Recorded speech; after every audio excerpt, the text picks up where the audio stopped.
Now faith, hope, and love abide, these three, and the greatest of these is love.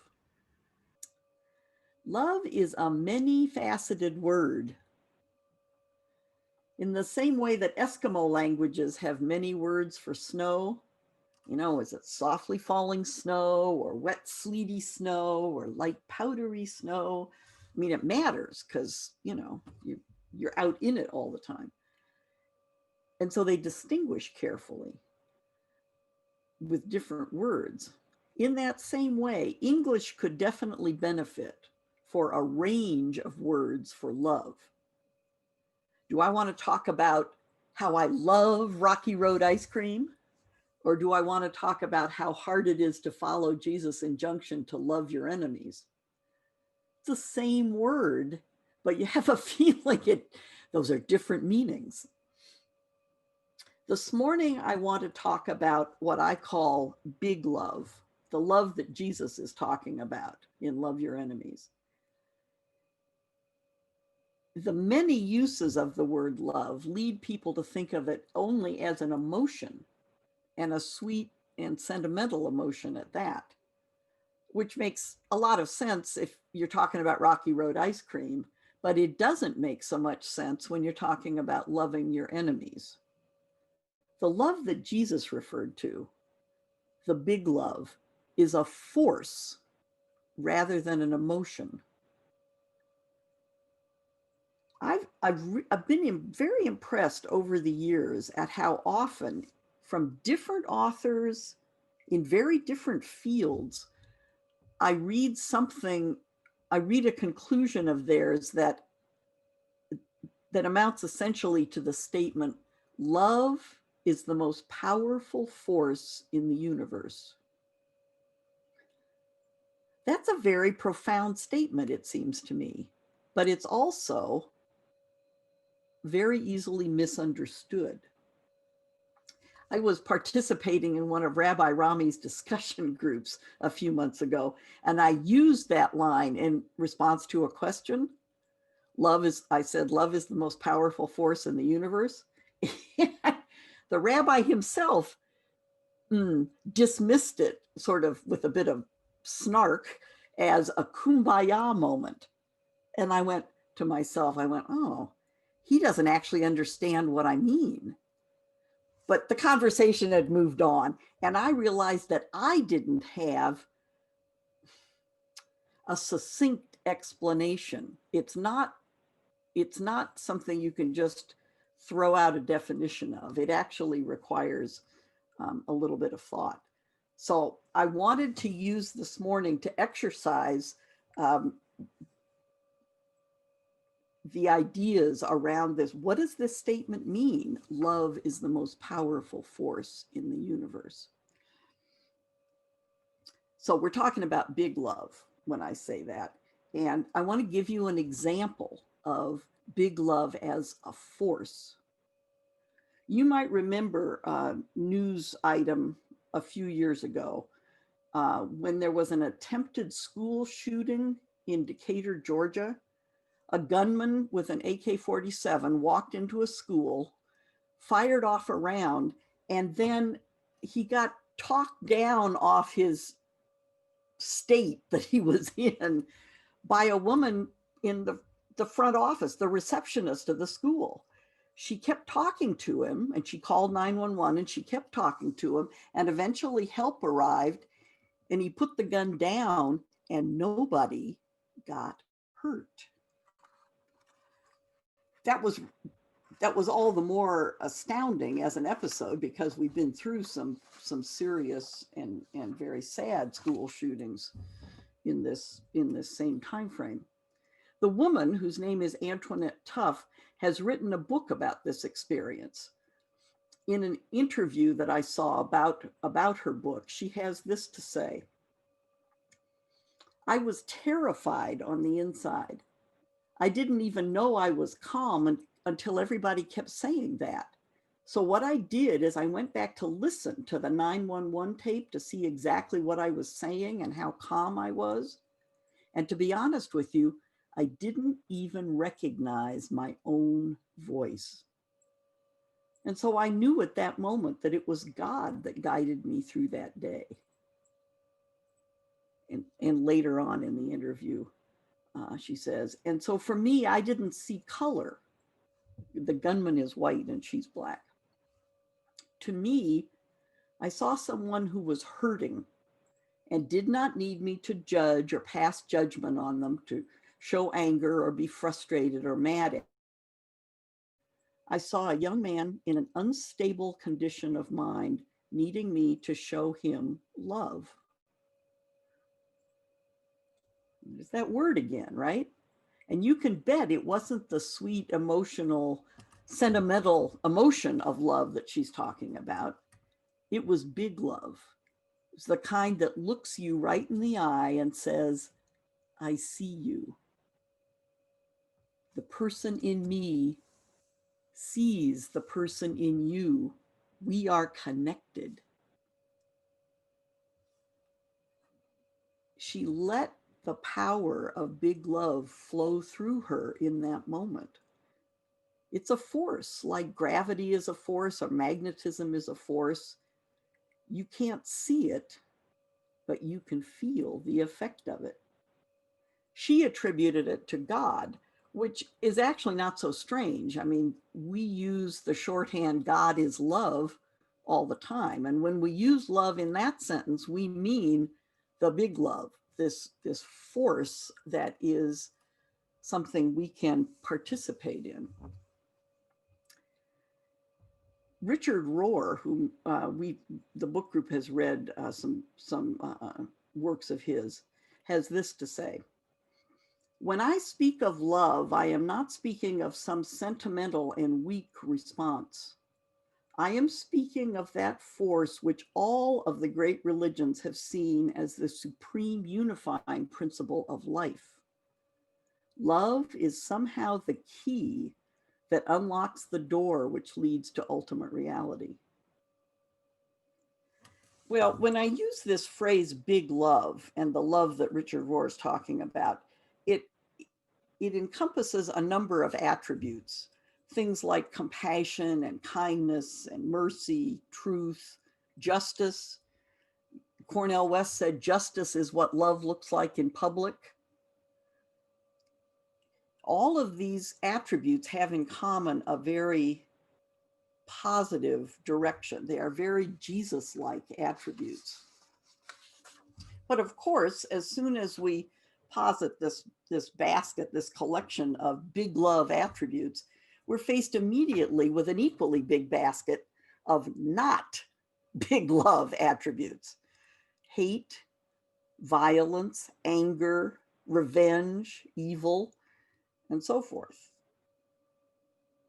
Just like we can't talk about light without dark or cold without hot, we can't talk about big love without acknowledging the existence of not big love. We draw from one basket or the other for the values that guide our actions. But the two baskets give you very different outcomes, so different that you can actually feel them physically in your body. I think human beings are wired, we are made to be in alignment with the force called big love. And here's what I mean by that. When we act out of compassion or truth or justice or mercy, those actions are physically life enhancing. The biochemicals that are released into your bloodstream when you are kind literally make you feel good. Right? I mean, you get a lift from it. You can even get a lift just from remembering an action that you took that was kind or compassionate or truthful. The physiological response to this force of big love encourages you to act that way again. And that's what I mean by being in alignment. You're moving with these attributes. But by contrast, when we act from the not big love basket, we can feel that in our bodies too, and it doesn't feel so good. Here's an example that just, I was stunned when I read this recently. They'd been, brain scientists had been doing research on the receptors that are activated in your body when you engage in the cycle of retaliation or revenge. There's a buildup, an anticipation. You know, you get all kind of excited, like, I'm gonna get him, right? And that has a certain effect in your body. And then you get this momentary high, gotcha. And then you get kind of this sucky sort of aftermath when you look back at what you did, and maybe you feel a little remorse. I mean, you don't feel great about it. You just did something to somebody else that probably wasn't very nice. What they discovered is that the receptors that are activated when you go through that cycle of retaliation are exactly the same receptors that addictive drugs use. The cycle itself becomes addictive. And if you don't break the cycle when you're pretty young, because, you know, we all do experiments with this when we're growing up. We try retaliation, see what that's like, and hopefully we don't like the results of it. We find different ways to handle our conflicts. But if you stick with that cycle, you can build an entire life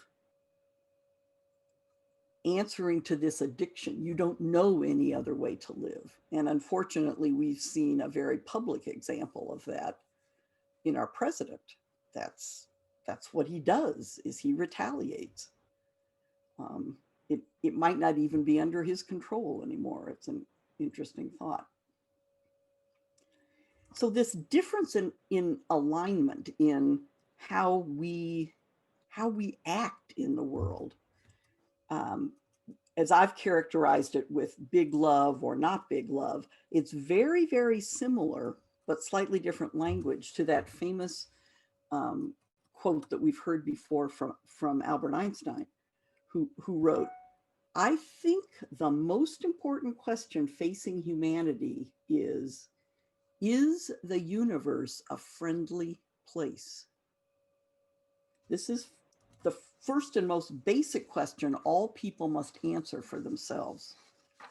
For if we decide that the universe is an unfriendly place, that is, it's sort of out to get us, you know, then we will use our technology, our scientific discoveries, our natural resources to achieve safety and power by creating bigger walls to keep out the unfriendliness and bigger weapons to destroy all that which is unfriendly.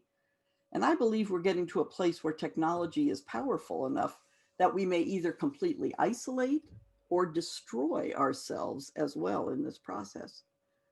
If we decide that the universe is neither friendly nor unfriendly, and that God is essentially playing dice with the universe, so it's random, then we are simply victims of the random toss of the dice, and our lives have no real purpose or meaning.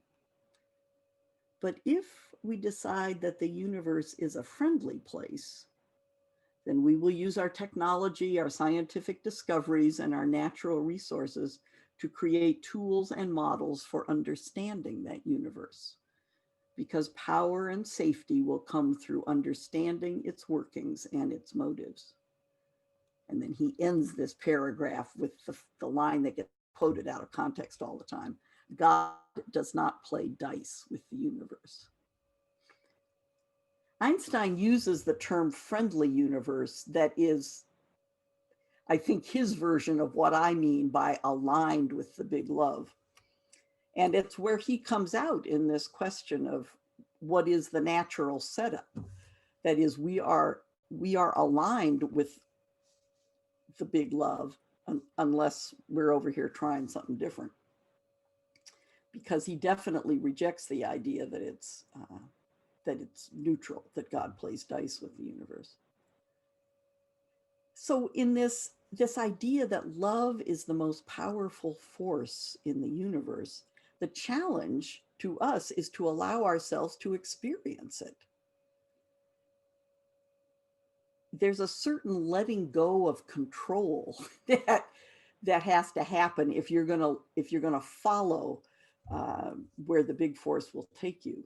If you move with it the way Antoinette Tuff did, it's possible to cultivate that, to practice it, to look for it. And we do it in spite of the fact that from moment to moment, it often appears that attributes from the non big love basket have won the day.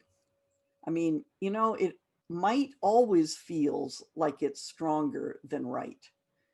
Um, Aggression and armed, whatever violence always feels like it will overcome truth, love, beauty, mercy, etc. And that's the paradox that we deal with, because that's only a momentary glimpse. Martin Luther King Jr. wrote famously, "I believe that unarmed truth and unconditional love will have the final word in reality. And that is why right, temporarily defeated, is stronger than evil triumphant."